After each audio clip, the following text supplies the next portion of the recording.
तर निवडणुकांसाठी आता महाविकास आघाडीची देखील तयारी जोरदार सुरू आहे, बघूयात। ठाकरे सेना आणि मनसेमध्ये जागा वाटपाचा पेच अजूनही कायम। मातोश्रीमध्ये पार पडलेल्या बैठकीतही पेच सुटलेला नाही। माहीम, शिवडी, विक्रोळी आणि भांडूपमध्ये मनसेला 2-2 जागा प्रत्येकी हव्या, तर नेत्यांमध्ये पुन्हा आज रात्री बैठक होण्याची शक्यता। ठाकरेंची सेना आणि मनसेमध्ये उद्या चर्चा, निर्णय जाहीर उद्या करू। शरद पवार यांनी सोबत यावं ही सर्वांची इच्छा, संजय राऊत यांची माहिती।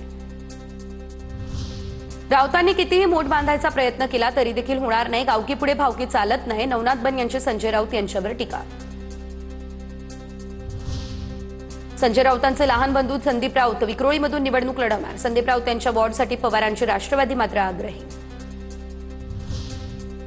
कल्याण डोंबिवलीमध्ये ठाकरे आणि मनसे युतीचा फॉर्म्युला ठरला। 122 पैकी 54 जागा मनसे, 68 जागा ठाकरेंची सेना लढणार। ठाकरेंच्या शिवसेनेचे जिल्हा प्रमुख अल्पेश भोईर यांची ही माहिती। वसई विरार पालिकेत ठाकरे सेना मनसेची युती तुटली। मनसेची बहुजन विकास आघाडीसोबत युती, बहुजन विकास आघाडीकडून मनसेला 4 जागा, ठाकरे सेनेचा स्वबळाचा नारा।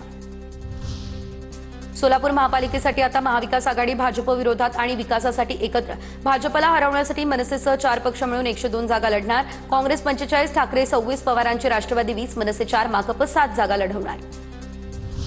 सोलापूरमध्ये एकीकडे महाविकास आघाडीची घोषणा, तर दुसरीकडे शिवसेना, ठाकरे गट आणि मनसे नेत्यांची तूतूमेमे। काँग्रेसच्या वाट्याला ठाकरे गटापेक्षा जास्त जागा आल्या, त्यामुळे वाद। अकोल्यात महाविकास आघाडी होणार नाही, आमदार नितीन देशमुख यांची प्रतिक्रिया। जिथे उमेदवार नाही तिथे दोन्ही पक्ष एकमेकांना मदत करणार, नितीन देशमुख यांचं स्पष्टीकरण। ठाकरेंची शिवसेना अकोल्यात 80 पैकी 50 जागा लढवणार, नितीन देशमुख यांचं हे वक्तव्य समोर। तर निवडणुकीची रणधुमाळी सध्या सुरू झालेली आहे, बघूयात। शिंदेंच्या शिवसेनेच्या प्रचाराचा नारळ उद्या फुटणार। आदित्य ठाकरेंच्या बालेकिल्ल्यात योगेश कदमांची एंट्री। वरळी मतदारसंघातून प्रचाराला सुरुवात होईल। वरळीमधून प्रचार सुरू करत थेट ठाकरेंच्या शिवसेनेला आव्हान दिलं जाणार। उपमुख्यमंत्री एकनाथ शिंदेंचा नाना भानगिरे यांना फोन। शिंदेंच्या शिवसेनेच्या बैठकीत नाना भानगिरे आणि विजय शिवतारेंमध्ये वाद। त्यानंतर शिंदेंचा फोन। उदय सामंत रात्री पुण्यात येऊन दोन्ही नेत्यांमधील वाद मिटवणार। उमेदवारांची यादी अचानक बदलली, त्यामुळे नाना भानगिरे आता आक्रमक। ठाण्यात नरेश म्हस्केंच्या मुलाला उमेदवारी देण्यास विरोध। आनंदनगर प्रभाग क्रमांक 19 मध्ये आशुतोष म्हस्केंच्या उमेदवारीला शिवसैनिकांचा विरोध। शिवसैनिक आणि नागरिकांकडून जोरदार घोषणाबाजी। प्रमोद गोगावलेंना उमेदवारी द्या, शिवसैनिक आणि नागरिकांची ही मागणी। पुण्यातील गुंड बंडू आंदेकरचा पालिकेसाठी उमेदवारी अर्ज। सोनाली आणि लक्ष्मी आंदेकर यांचाही अर्ज दाखल। भवानीपेठ क्षेत्रीय कार्यालयामध्ये अर्ज। आयुष कोमकर हत्या प्रकरणामध्ये बंडू आंदेकर सध्या न्यायालयीन कोठडीत। हिंदुत्ववादी नेत्यांच्या सभा करण्यासाठी पक्ष नेतृत्वाकडे जोरदार फिल्डिंग। नितेश राणे आणि गोपीचंद पडळकरांच्या सभांची जोरदार मागणी। उत्तर भारतीय नेत्यांकडून सभेची मागणी। अजित पवार यांच्या राष्ट्रवादीच्या स्टार प्रचारकांमध्ये नवाब मलिक, भाजपचा मलिक यांना विरोध असताना पक्षाने मलिक यांच्यासोबत त्यांची मुलगी आमदार सना मलिक यांच्यावर जबाबदारी सोपवली। नागपूरमध्ये काँग्रेसचे 151 उमेदवार, त्यांच्या नावावर शिक्कामोर्तब झालं। ठाकरेंची सेना राष्ट्रवादीसोबत चर्चा सुरू असल्यानं सोमवारी यादी जाहीर होणार। वसई विरार महापालिका निवडणुकीमध्ये महायुतीत बिघाडी। अजितदादांच्या राष्ट्रवादीकडून स्वबळाचा नारा। युतीच्या जागा वाटपाची घोषणा करताना विश्वासात घेतलं नाही, असा आरोप। संदीप देशपांडे, आम्ही सत्तेत येतोय, आम्हाला भीती वाटत नाही। उत्तर भारतीय सेनेचा पदाधिकारी सुनील शुक्लाची प्रतिक्रिया। नहीं बटोगे तो भी पिटोगे, असं ट्विट संदीप देशपांडे यांनी केलेलं होतं, त्यावर उत्तर। पुढे पाहूयात महानगरपालिका निवडणुकांचा धुरळा। जळगावमधील शिंदेंच्या शिवसेनेचे माजी महापौर ललित कोल्हे जळगाव कारागृहातून महापालिका निवडणूक लढवणार। बोगस कॉल सेंटर प्रकरणामध्ये कोल्हे नाशिकमध्ये न्यायालयीन कोठडीत। कोल्हे प्रभाग क्रमांक 11 मधून उमेदवारी अर्ज दाखल करणार। मिरजमध्ये आता अजितदादांच्या राष्ट्रवादीमध्ये गेलेले माजी उपमहापौर पुन्हा जनसुराज्य पक्षामध्ये। अवघ्या काही दिवसांमध्येच आता आनंदा देवमाने यांची जनसुराज्य पक्षामध्ये घरवापसी।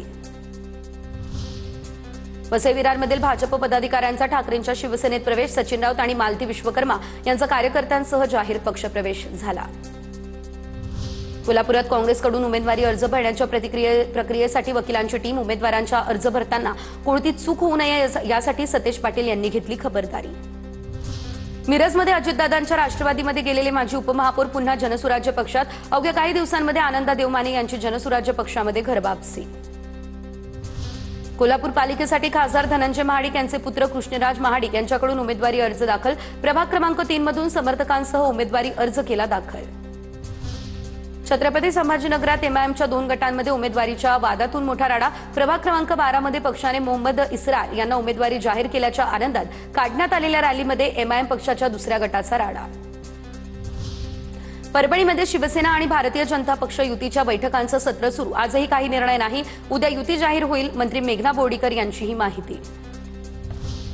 नाशिकमध्ये गुन्हेगारी पार्श्वभूमी असलेल्या उमेदवारांना मतदान न करण्याचा ग्रामस्थांचा ठराव। महानगरपालिका निवडणुकीच्या पार्श्वभूमीवर अंबड गावातील ग्रामस्थांची महत्त्वाची बैठक। पैशांचा वापर करून मतदारांना प्रभावित करण्याचा प्रयत्न झाल्यास उमेदवार आणि पक्षाविरोधात निषेध आंदोलन छेडण्याचा दिला इशारा। आणि आता पाहूयात निवडणुकांचा संग्राम। महायुतीकडून उत्तर भारतीय आकर्षित करण्यासाठी स्ट्रॅटेजी। भाजप योगी आदित्यनाथ मैथिली ठाकूर यांना प्रचारात उतरवणार। उत्तर भारतीयांची संख्या अधिक असलेल्या वॉर्डमध्ये प्रचार केला जाईल। कल्याण डोंबिवलीमध्ये भाजप कार्यकर्त्यांचा युतीला विरोध। युती झाली तर कार्यकर्ते भाजप सदस्यत्वाचा राजीनामा देणार। माजी आमदार नरेंद्र पवारांनी कार्यकर्त्यांची भूमिका वरिष्ठांसमोर मांडली। ठाण्याच्या माजी महापौर मीनाक्षी शिंदे बैठकीसाठी भाजप कार्यालयामध्ये शिवसेनेच्या महिला आघाडी संघटन पदाचा 2च दिवसांपूर्वी राजीनामा। अचानक जागा वाटपाच्या बैठकीसाठी आल्यानं सर्वांच्याच भुवया उंचावल्या। नाशिकमधील छगन भुजबळांचे कट्टर समर्थक शिंदेंच्या शिवसेनेच्या गळाला। भुजबळ समर्थक कैलास मुदलियार शिंदेंच्या शिवसेनेत प्रवेश करतील। मंत्री दादा भुसेंच्या उपस्थितीमध्ये थोड्याच वेळात पक्षप्रवेश केला जाईल। मुंबईमध्ये फक्त 1,68,350 दुबार मतदार। दुबार नावांच्या छाननीनंतर पालिकेचा हा दावा।